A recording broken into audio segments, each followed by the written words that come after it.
রান্না বান্না করতে পারবো তো? আরে বাবা, রান্না বান্না না, তুমি কক্সবাজার যাই সাগর নিচে যেয়ে তুমি ডাইভ করতে পারবা, তুমি অ্যাস্ট্রোনটের মতো উঠতে পারবা আকাশে, সবকিছু পারবা। সবকিছু পারার জন্য মানে লাইফটাকে যদি কেউ এনজয় করতে চায় চশমার বাইরে গিয়ে, তাহলে তাকে লেসিক হচ্ছে তার জন্য রাস্তা। এখন একটা প্রশ্ন আসবে, আমার চোখে চশমা আছে তাহলে আমি কেন লেসিক করতেছি না? এটা লেসিকের রিলেটেড। আমি চশমা ছাড়াই আমি আসমানের চাঁদ তারা সব দেখতে পারি। এটা হলো আমার রিডিং চশমা।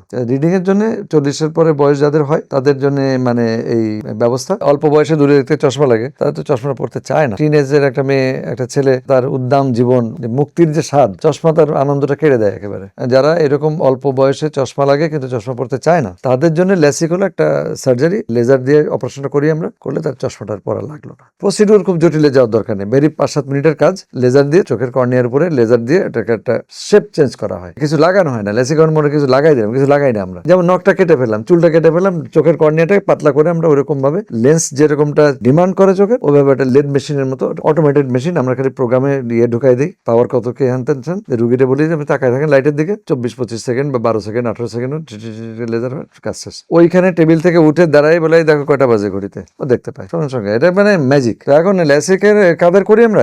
লেসিক করি হলো যাদের বয়স কমপক্ষে 18 বছর পার হয়ে গেছে। মানে মূল কথা হলো যে ওর পাওয়ারটা স্টেবল হয়ে গেছে এরকম, মানে বছর বছর পাওয়ারটা বদলায়। যাদের টিনেজে থাকে ঘন ঘন বদলায়, পাওয়ারটা বদলানো যখন থেমে যায়, যখন দেখি 6 মাস বা 1 বছর আর পাওয়ার বদলাচ্ছে না, তখন আমরা বলি যে লেসিক করা যাবে। কিন্তু লেসিক করা মানে কিন্তু এই না যে তার পাওয়ার আর বাড়বে না কোনোদিন। এটা বডি ন্যাচারাল একটা প্রসেস। আমরা শুধু ওয়েট করি কখন ন্যাচারালি থেমে গেছে। তাই থেমে যাওয়াটাও অবশ্য কারো 20 বছর, কারো 22 বছর, কারো 25 বছর থামতে পারে। তো এখন যতক্ষণ তার খুব যদি কোনো বিশেষ দরকার পড়ে, যেমন আর্মিতে জয়েন করবে, তো 18 বছর হলে এসে পরীক্ষাটা দিবে, তো তখনই করে দিলাম। বিয়ে আটকে আছে আর কি চশমার জন্য। তো যাই থাকুক, 18 বছরটা পার না হতে বিয়ে করতে পারতেছে না, ছেলেরা 21 বছর হতে পারতেছে না, তো ঠিক আছে তুমি 21 পার করো, তখন তোমাকে করে দিই, এরকম ব্যাপারটা। তো এটা হলো লেসিক করে ওই 2-3 দিন মানে হোম রেস্ট, মানে বাসায় 5-7 দিন রেস্ট নিলে হয়। 4-5 দিন চোখে পানি লাগাইতে মানা করি, এতটুকু। যেহেতু পানি লাগানো কথা অবশ্য বইতে কোথাও লেখা নেই, আমাদের পানিতে আবার সেই রকম পানি, মানে তো আমরা খেতেও ভয় পাই, সেই কারণে মানা করি, যেহেতু ইনফেকশনের চান্স আছে। তাছাড়া লেসিক করার পরে একদম স্বাভাবিক জীবনযাপন করতে পারে। অনেকে ভয় পায়, জিজ্ঞেস করে যে লেসিক করার পরে রান্না বান্না করতে পারবো তো? আরে বাবা, রান্না বান্না না, তুমি কক্সবাজার যাই সাগর নিচে যেয়ে তুমি ডাইভ করতে পারবা, তুমি অ্যাস্ট্রোনটের মতো উঠতে পারবা আকাশে, সবকিছু পারবা। সবকিছু পারার জন্য মানে লাইফটাকে যদি কেউ এনজয় করতে চায় চশমার বাইরে গিয়ে, তাহলে তাকে লেসিক হচ্ছে তার জন্য রাস্তা। এখন একটা প্রশ্ন আসবে, আমার চোখে চশমা আছে তাহলে আমি কেন লেসিক করতেছি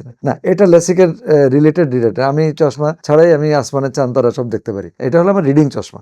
রিডিং এর জন্য 40-এর পরে বয়স যাদের হয় তাদের জন্য মানে এই ব্যবস্থা। এটা যেহেতু পরিবর্তনশীল, 40 থেকে 50-52 পর্যন্ত পরিবর্তন হয়, এই সময় আমাদের লেসিক করে এটা তেমন কোনো বেনিফিট দেয় না, এই কারণে আমরা লেসিক করি না। তবে যদি আমাদের বয়সে কারো যদি চোখে ছানি হয়, বা আমার একটু বেশি বয়স হলো, হতে পারে ছানি যে কোনো বয়সে হতে পারে, তার জন্য বরং ওটা এক ধরনের সুবিধা আছে। ছানি হলে কি করি আমরা, তখন ছানি অপারেশন করে ওকে আবার এরকম লেন্স লাগাই দিই যে লেন্সের মধ্যে দূরের কাছের সব পাওয়ার দেওয়া আছে। এটা আমরা করতে পারি এবং কাস্টমাইজ করে বানায় আনতে পারি লেন্সটা। সব রকম পাওয়ার যদি রেডিমেড নাও থাকে, তা কাস্টমাইজ করে বানায় এনে দিই, দিলে পরে সেটা দিলে আবার দূরের কাছে, মানে আবার বয়স 22 বছর হয়ে গেল, এটা সম্ভব। এই জন্য লেসিকের মাধ্যমে চশমা দূর করা যায়। আবার যাদের বেশি বয়স হয়ে গেছে, ছানি পড়ে যাওয়ার বয়সে চলে আসে বা ছানি হয়েছে, তাদের জন্য ওই সুবিধা আছে, তাকে আমরা ছানি দূর করার মাধ্যমে আবার চশমা থেকে মুক্ত করতে পারি। তবে একটা মজার ঘটনা রিসেন্ট ঘটছে বলি। একজনকে লেসিক করে দিচ্ছি, আর্মিতে জয়েন করতে গেছে। এখন ওখানে গিয়ে সে কালার ভিশন টেস্ট করছে, কালার ভিশন টেস্টে গিয়ে সে ফেল করছে। ভিশন ঠিক আছে, মানে 6/6 দেখে। এখন তার মনে হচ্ছে যে তার কালার ভিশন আগে ঠিক ছিল, লেসিক করে তার কালার ভিশন নষ্ট হয়ে গেছে। এটা কমপ্লেন আকারে লিখে পাঠাইছে। তো আমাদের কাউন্সিলরকে বললাম ওকে বলো, ও এটা বলছে ওই জন্য আর কাউকে না বলে, ওটা সবাই পাগল বলবে। কারণ কালার ভিশনের যে প্রবলেম, এটা মানুষের জন্মগত ত্রুটি, এটা চেঞ্জ করা যায় না, ঠিক করা যায় না, কোনো ট্রিটমেন্ট আবিষ্কার হয়নি। হ্যাঁ, তবে কিছু চশমা আছে, মানে সানগ্লাসের মতো চশমা আমাদের এখানে পাওয়া যায়। এটা চোখে দিলে যাদের কালার ব্লাইন্ড যারা, তারাও সেটা দিয়ে নর্মাল কালার দেখতে পারবে। তো এই জন্য ল্যাসিক করার মাধ্যমে চোখের ওই কালার ব্লাইন্ডের কোনো ঘটনা নেই, বা কোনো কিছুকে ট্রিটমেন্ট করা যায় না। অনেক আবার ভুল বুঝে বসে যে এই ঘটনা থেকে যে ল্যাসিক করে মানে কালার ব্লাইন্ড হলাম না। Colour blind is different disease, এটা কোনো মেডিকেল মানে ট্রিটমেন্ট নেই। বা একটা অপটিক্যাল সিস্টেম দিয়ে, মানে চশমা দিয়ে ওকে দুনিয়াকে আবার রঙিন দেখানো সম্ভব, সাদা কালো দুনিয়া থেকে রঙিন হবে।